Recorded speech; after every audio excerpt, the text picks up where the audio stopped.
कार्यक्रमका साथमा Everest Bank, consistent, strong and dependable.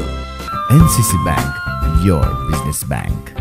Century Bank Limited, Janata Bank Nepal Limited, सुदृढ, विश्वसनीय र गतिशील। प्रभु बैंक लिमिटेड, क वर्गको वाणिज्य बैंक। नमस्कार, कार्यक्रममा यहाँलाई स्वागत छ।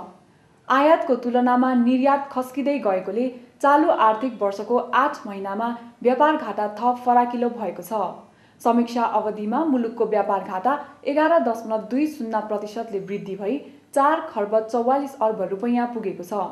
यता अन्तर्राष्ट्रिय दात्री निकाय र सहयोगी मुलुकहरूले दिएको सहायता रकम बजेट प्रणालीभन्दा बाहिरबाट 29% खर्च भएको छ।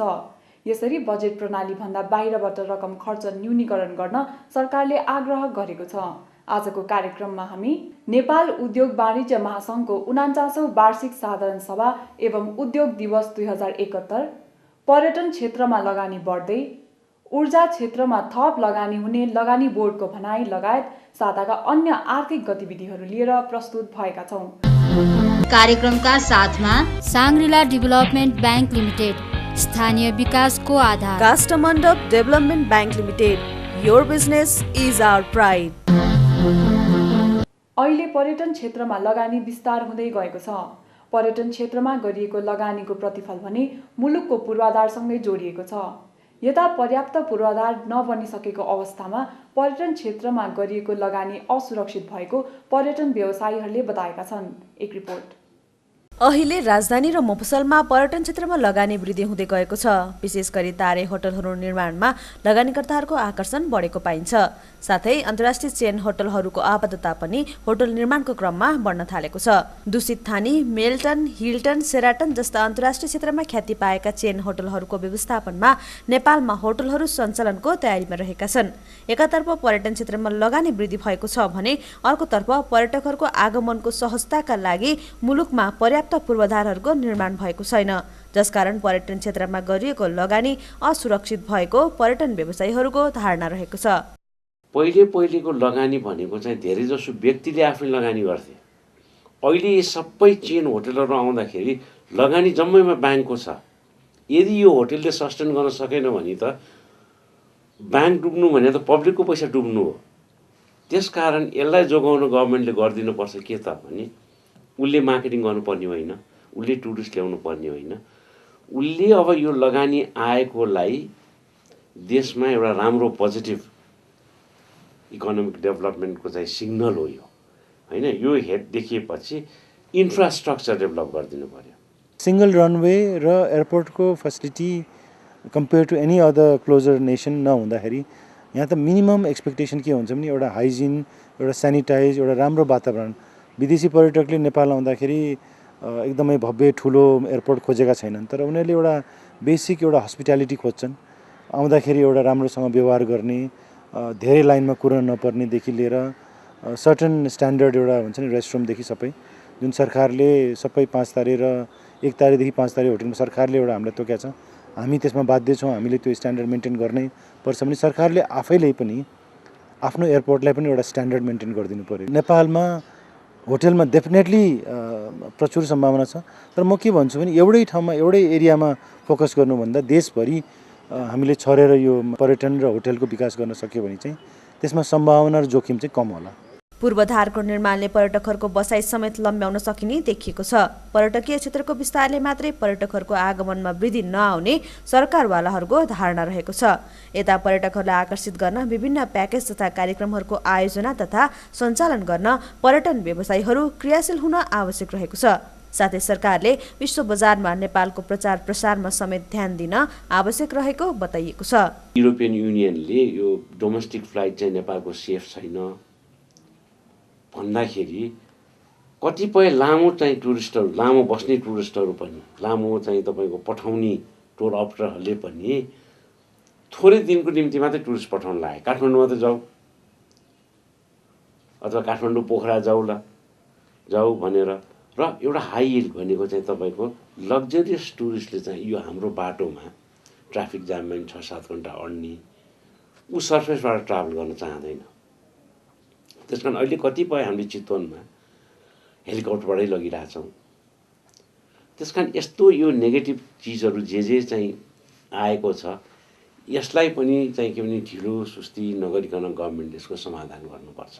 हामीले प्रोग्राम गर्दाखेरि चाहिँ बेसिकली यो होटल क्षेत्रका मान्छेहरूलाई एउटा एक्सपोजर, होटल त्यहाँको होटलसँग सहकार्य र एट द सेम टाइम नेपालको प्रवर्धन, यो तिनटै कुरा हामीले ध्यानमा राखेर त्यो पनि गर्छौँ र मिलेसम्म हाम्रो नेपालको संस्कृति कल्चरल सोबाट र एट द सेम टाइम हाम्रो नेपालको खाना परिकारलाई पनि विदेशमा गएर प्रमोट गर्नलाई त्यो किसिमको कार्यक्रम गर्छौँ। हामी एउटा प्याकेजमै नेपालको प्रमोसन चाहिँ गरि नै रहेछौँ। पर्यटन क्षेत्रले मुलुकको अर्थतन्त्रमा महत्त्वपूर्ण योगदान पुर्याएको पर्यटन व्यवसायीहरूले बताउँदै आएका छन्।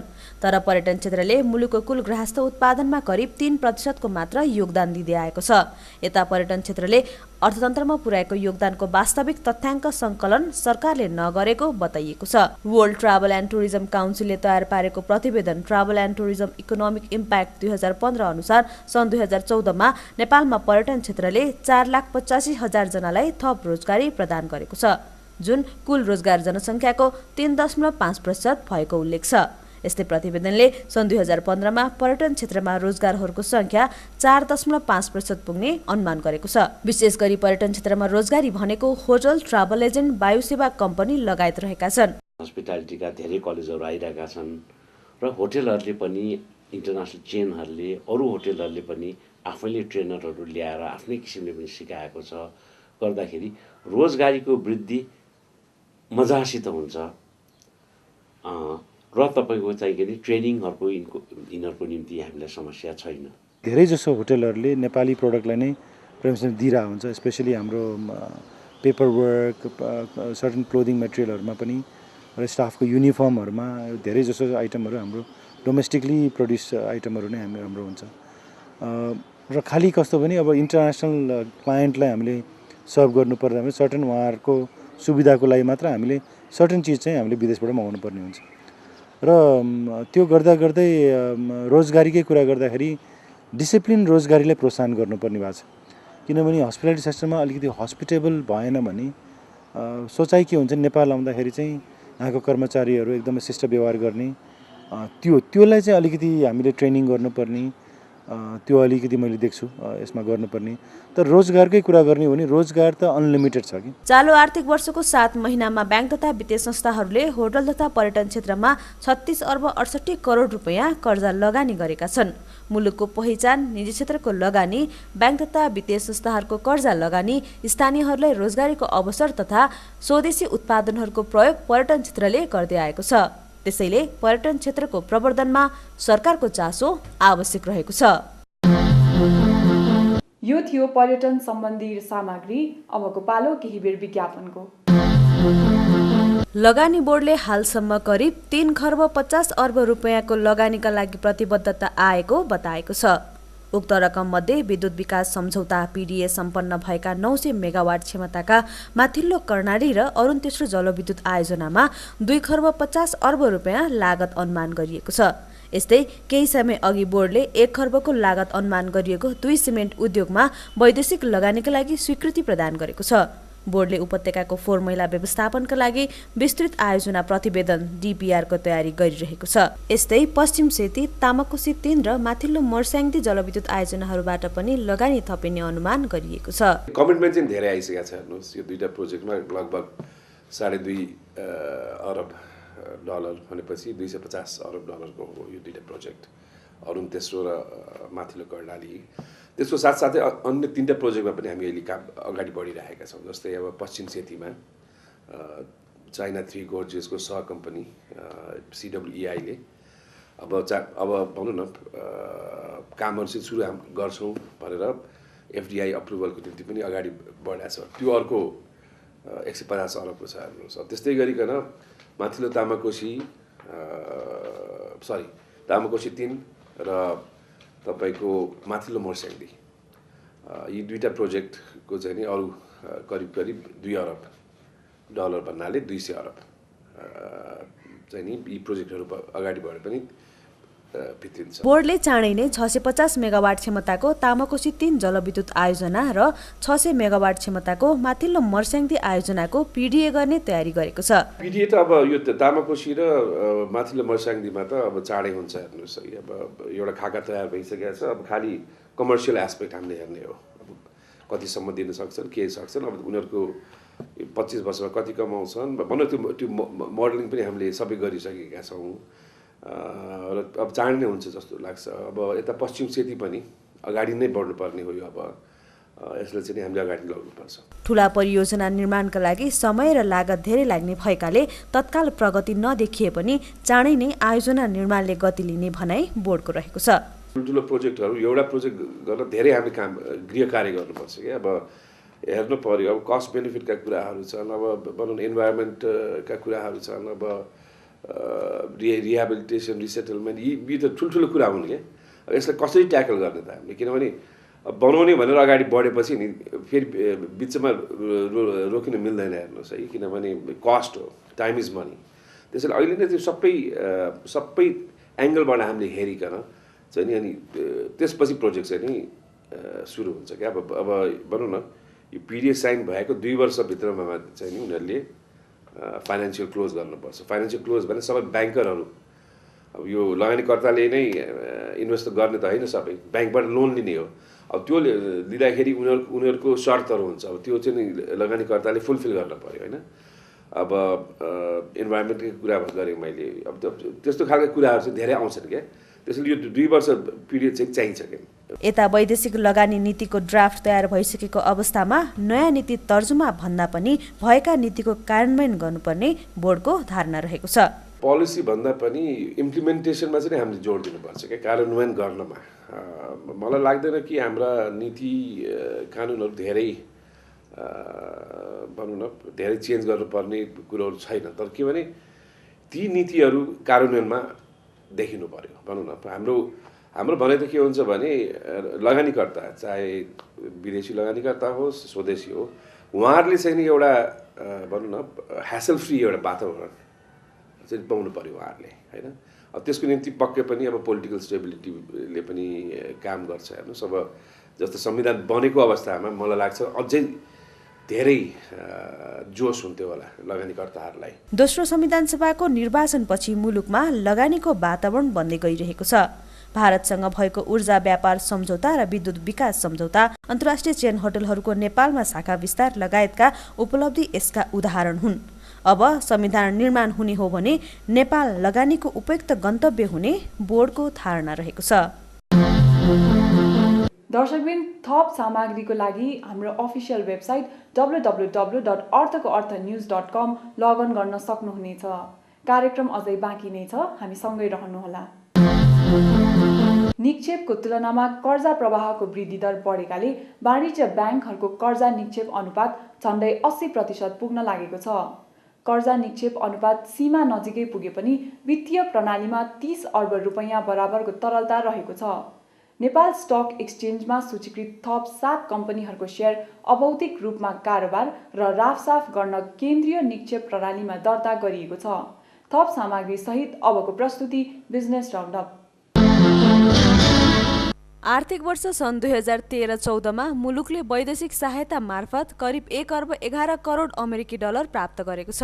अघिल्लो आर्थिक वर्षमा 96 करोड अमेरिकी डलर प्राप्त गरेको थियो। अर्थ मन्त्रालयले सार्वजनिक गरेको विकास सहायता प्रतिवेदनमा मुलुकले विकास साझेदारहरू मार्फत 104 करोड र अन्तर्राष्ट्रिय गैर सरकारी संस्थाहरू मार्फत 7 करोड 60 लाख अमेरिकी डलर प्राप्त गरेको हो। हाल प्राप्त भएको सहायता रकम मध्ये 66% अनुदान, 18% ऋण र 16% प्राविधिक सहायताको रूपमा परिचालन भएको प्रतिवेदन सार्वजनिक कार्यक्रममा अर्थमन्त्री डाक्टर रामशरण महतले जानकारी दिनुभयो।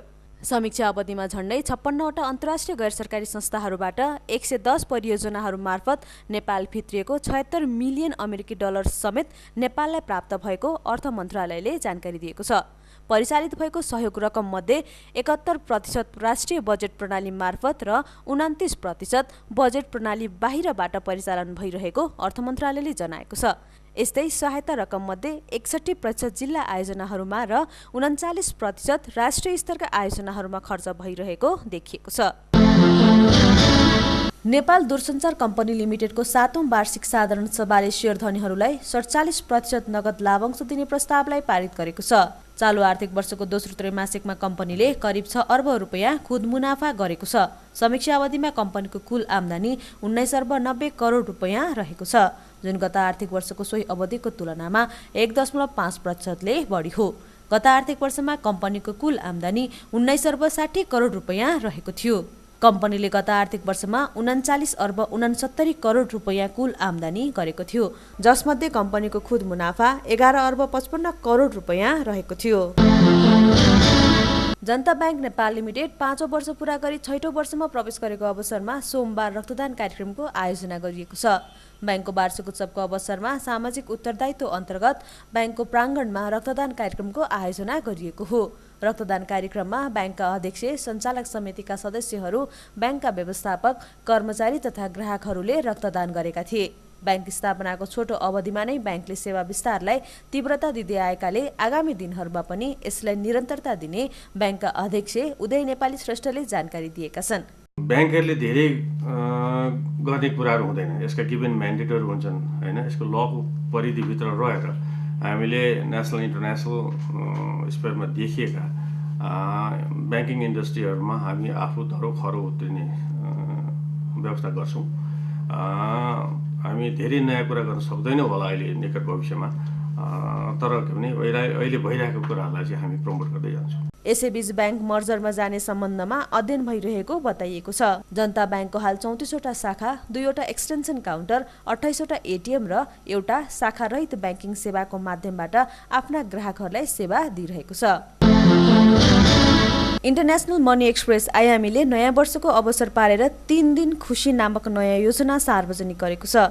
यस योजना अन्तर्गत चैतको 29, 30 र वैशाख 1 गते आयामीका कुनै पनि शाखामा विदेशबाट आएको रकम निकाल्दा ग्राहकहरूले आयामीको क्यालेन्डर, पेन, डायरी लगायतका सामग्रीहरू पाउने बताइएको छ। न्यू इयर ठ्याक्कै सुरु हुने बेलामा पारेर चैतको अन्तिम 2 दिन र वैशाख 1 गते 3 दिन चाहिँ हाम्रो आइएमयू काउन्टरमा रेमिटेन्स लिन आउने कस्टमरहरूलाई र 3 दिन खुसीका भनेर चाहिँ हामीले गिफ्टहरू चाहिँ दिइरहेको छौँ। त्यसमा हामीले क्यालेन्डर्स, हाम्रो आफ्नो डट पेन्स, किरिङ, मतलब एउटा मर्चेन्डाइजहरू as a new year gift कस्टमरलाई दिइरहेको छौँ। एउटा सानो प्रोग्राम चाहिँ लन्च गरेका छौँ।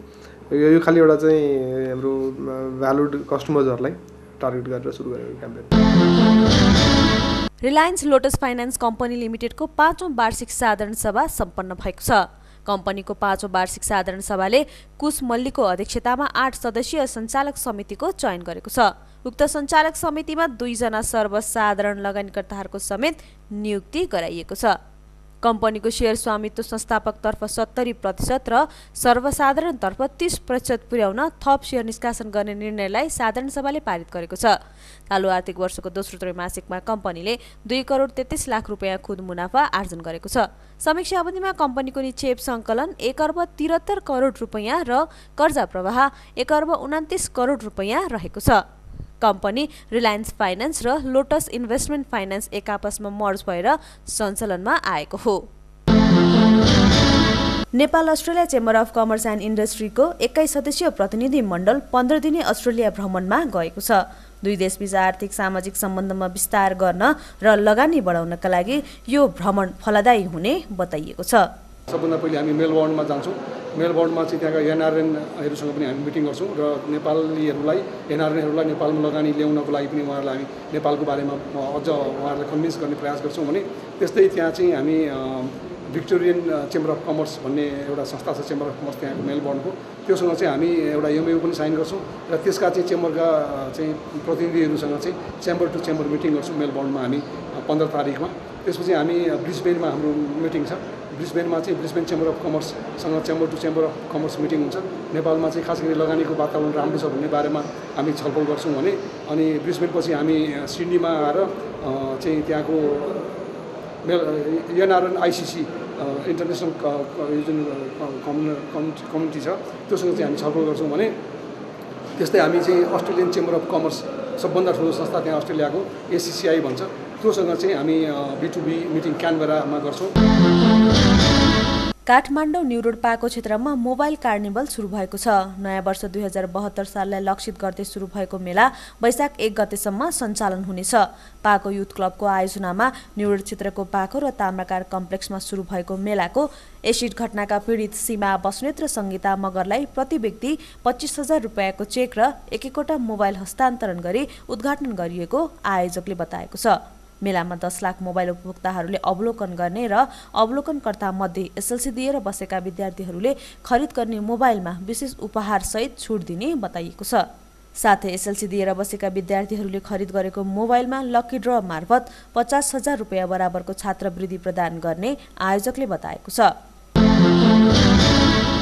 5औं मेड इन नेपाल मेला शुक्रबारबाट काठमाडौँको भ्रुकुटी मण्डपमा सुरु भएको छ। हाम्रो पनि राम्रो पनि भन्ने मूल नाराका साथ चैत 27 देखि 30 गतेसम्म सञ्चालन भइरहेको मेलामा 130 वटा स्टलहरू रहेका छन्, जसमध्ये 30 वटा स्टल सानो तथा लघु उद्यमका रहेका छन्। मेलामा नेपालमा उत्पादित हस्तकलाका सामग्रीहरू लगायत नेपालमा उत्पादन गरिने अटोमोबाइलका सामग्रीहरू राखिएको छ। मेलामा प्रवेश शुल्क 20 रुपियाँ तोकिएको छ भने राष्ट्रिय पोसाक वा नेपाली संस्कृति झल्किने पोसाक लगाएर जाने अवलोकनकर्ताहरूलाई निशुल्क प्रवेशको व्यवस्था गरिएको छ। मेलाको व्यवस्थापन राइज ग्लोबल प्रालीले गरेको छ भने मेलाको मुख्य प्रायोजन शिवम सिमेन्टले गरेको छ। हामीसँग थप सामग्री बाँकी नै छ, त्यसअघि पुनः छोटो ब्रेक। वैशाख अन्त्यमा नै बजेट ल्याउन सम्भव नभएको संविधान सभाका अध्यक्ष सुभाष चन्द्र नेमवाङले बताउनु भएको छ।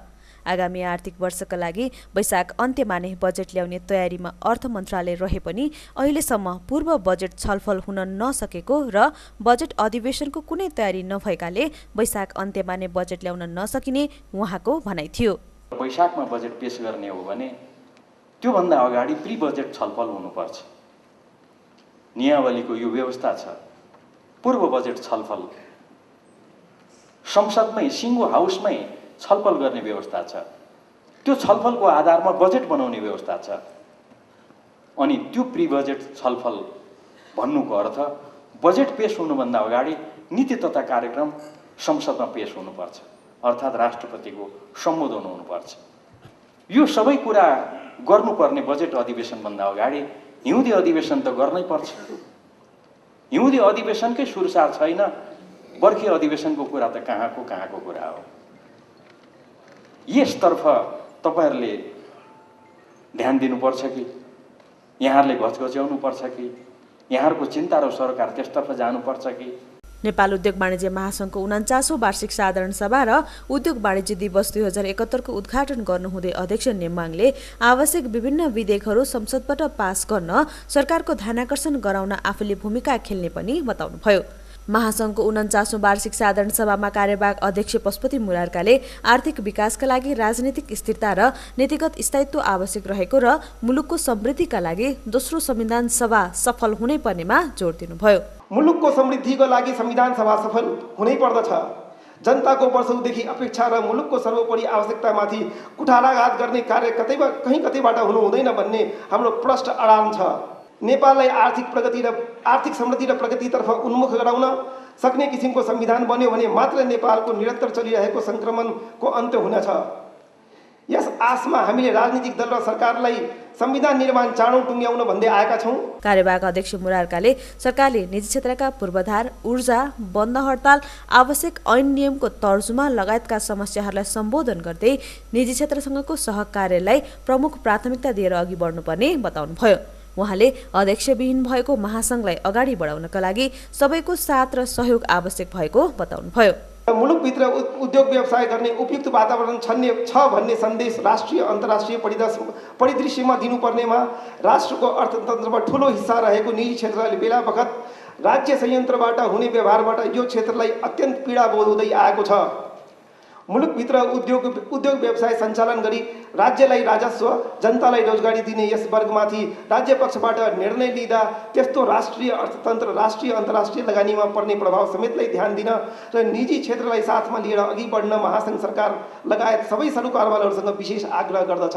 सोही कार्यक्रममा गत साउनमा सिन्धुपाल्चोकको जुरेमा गएको बाढी पहिरो पीडितलाई आर्थिक सहयोग जुटाउन महत्त्वपूर्ण भूमिका निर्वाह गरे बापत विष्णुबहादुर खत्री र महासङ्घमा 25 वर्ष सेवा पुर्याउनु भएकी महासङ्घका निर्देशक जीवन कंसकारलाई नगद तथा कदर पत्रद्वारा सम्मानित गरिएको थियो। यी थिए आजका प्रस्तुतिहरू। 2071 साल हामी माझ बिदा हुँदैछ। दर्शकबिन, नववर्ष 2072 सालको शुभ उपलक्ष्यमा यहाँहरूलाई हार्दिक मङ्गलमय शुभकामना व्यक्त गर्दछौँ। अर्को साता 2072 सालको पहिलो आइतबार यसै समयमा भेट्ने बाचा गर्दै म लगायत सम्पूर्ण युनिटलाई आजको कार्यक्रमबाट बिदा दिनुहोस्। नमस्कार।